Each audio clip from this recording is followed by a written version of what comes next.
Over the weekend, Nancy Pelosi convinced the president to call off his promised removal of illegal immigrants who refused to appear for deportation, despite outstanding court orders. Now, these are not people awaiting an immigration or asylum hearing, contrary to what you think, listening to Speak No Truth Pelosi. So when I spoke to the president, I said, look, I'm a mom. I have 5 kids, 9 grandchildren, and your children are scared. And I do think that some of the faith-based groups did weigh in with the president. I hope so. And now we have to continue to keep that pressure on. Note her typical emotional ploy, using children to get her way, except, by the way, when she wants their lives ended. Well, no one wants any child ever to be afraid, ever. It's tragic, and it really shouldn't happen. And kids of American criminals, they suffer here, too, because of the mistakes of their parents. And parents coming here illegally, again, tragic. Now comes the consequences for the whole family sometimes. Well, at least there should be consequences if the rule of law means anything. And by the way, if we really cared about kids, what about some of the stuff that's happening to American kids, those in the inner cities, in homeless shelters, those with parents addicted to opioids, or kids themselves who are addicts? Nancy doesn't need to go far, does she, from San Francisco to see suffering and desperation. We've seen all those stories. So maybe she should focus on fixing that before throwing rocks. Meanwhile, her party, rather than actually working with the president to solve the border crisis, instead spends its time sucking up to Planned Parenthood. We need to pass a federal law to make Roe versus Wade the rule of the law.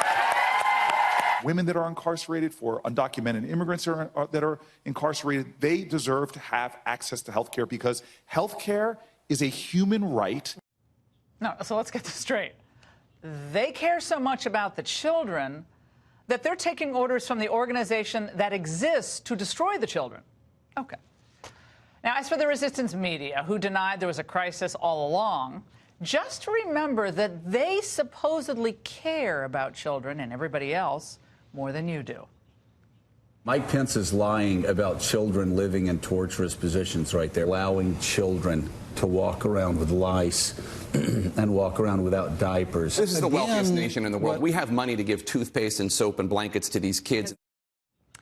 Given the sheer volume of families we're talking about, hundreds crossing at one time and tens of thousands coming across in 1 month, just family units, of course, a Border Patrol processing center will be scrambling to keep up. We saw it with our own eyes, and they're still doing unbelievable work. But awful situations will arise. But where were the Democrats? Where was their outrage before Trump came into office? Remember when the most compassionate, coolest president ever said this? Do not send your children to the borders. If they do make it, they'll get sent back. More importantly, they may not make it. To demonstrate how woefully dishonest and purposely misleading the media have been on this issue of child detention, consider the finding made by U.S. District Court Judge Dolly G., an Obama appointee from the Central District of California. She found that migrant children had been held in widespread deplorable conditions, and further, that federal authorities had wholly failed to provide the safe and sanitary conditions required for children, even in temporary cells. Do you know whom she was castigating there? The Obama administration. Yes, it was Obama's DHS that was supposedly running what buffoonish Democrat radicals are now calling concentration camps. It's been that way for a long time. Do something. And President Obama built the cages. President Obama built, they call them jail cells. They were built. Let's talk about what's happening now. Now, do any of you remember Nancy Pelosi firing off angry tweets and demanding a change in Obama policy or criticizing these allegedly inhumane conditions? Jay Johnson was trying to appeal that ruling, remember? And were Hollywood starlets speaking out? No and no.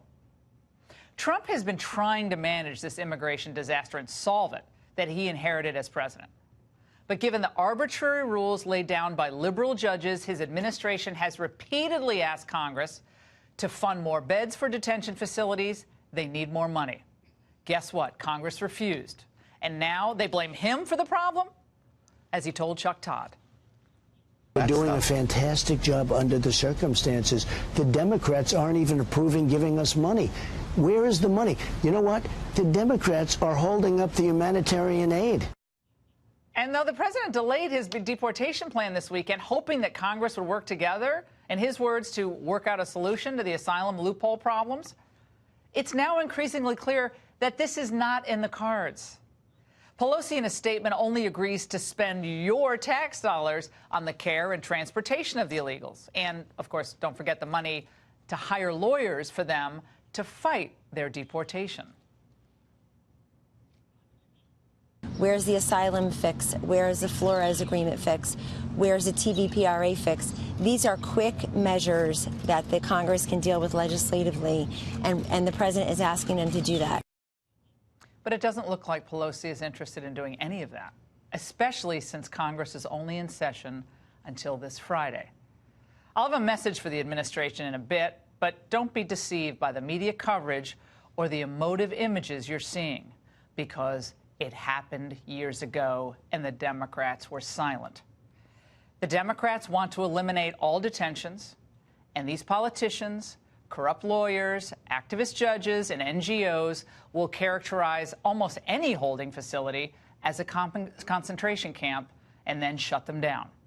So no detentions, no deportations, ever. Ultimately, they hope full voting rights for those who came illegally. End of story. Pelosi's not going to end this crisis. She's cynically using the plight of migrants, most of whom have no valid claim of asylum, to full political advantage. And that's the angle.